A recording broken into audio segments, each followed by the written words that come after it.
Hiya Squishers! And I am so pleased that today I'm able to jump under the stairs and talk to you about the fact that even though my eyeballs melted out of my face, I have managed to finish my jumper.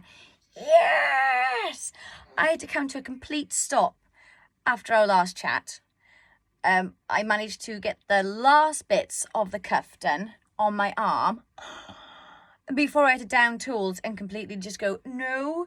And then the day after I was like, no. So I did not knit a thing. But this morning I have been up nice and early. And I managed to finish the other cuff when I realised, actually, I had knit the first one extremely tight. Things to note when your brain is under some stress, or if you are under some stress, or if you're in a totally different mood when you make two different armholes, like be aware they might end up different sizes. But I am number one, I finished a thing in a week. Ta-da! I can wear it, which is delightful. And I have cast on another thing. And no, we are not doing rebound knitting today. I am not rebounding from anything because I have decided after wearing this all day, like I have not taken it off. Number one, bonuses about this is of course I'll teach you how to make it because that's the whole point, isn't it? If I can make it, you can make it. We can make it together. This feels like something I've always had, which to me is a good sign of a piece of clothing. Like if you wear it and you're just like, oh, I've always worn it. I feel like I've always owned it. This is one of those tops. Let me show you the bottom. This is, I have to do like a spinny around outside bit. The bottom is so lovely and boxy and the back doesn't go up and over. And because some of the things that I dislike about some of the jumpers I've made so far, because I've made many, is I have noted that whilst wearing them, I'm not particularly comfortable for a couple of reasons. I'm always smoothing my arm. Do you know when you seam the arms, if you have two panel pieces? That seam, I was always like this. I don't like to feel the seams on my arms. So that's number one. I don't like to feel like I'm getting strangled by my jumpers either, because as much as I want to wear them, I can't ignore the fact that there's something not quite right. So this, number one, because it's a top-down one-piece construction, I made it with the sleeves where they don't have any seams. No seams. And this neck is lovely and stretchy and does not strangle me. And most of all, it feels like I'm wearing a blanket.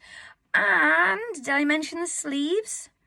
They are not full-length sleeves for a reason. And there's lots of requirements I have about the things that I wear.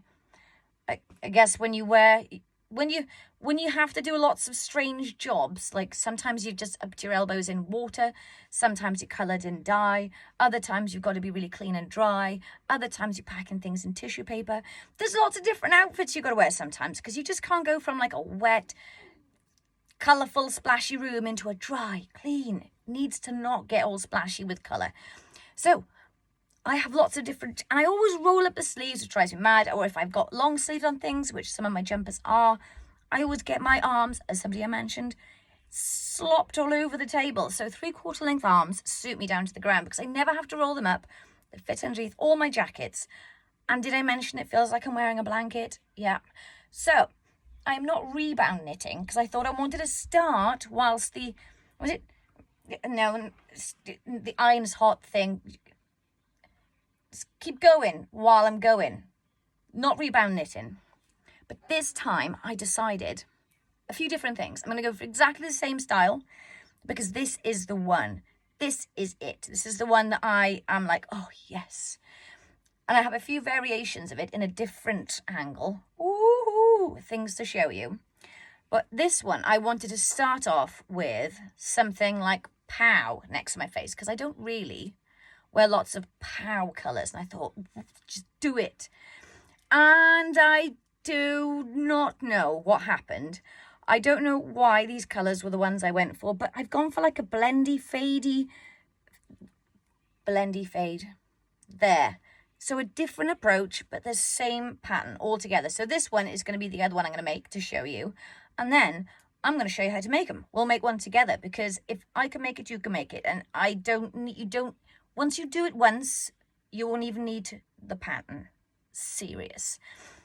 You'll need a couple of tools, which I'll stick in a little list before we get going. So don't worry, I won't leave you unprepared.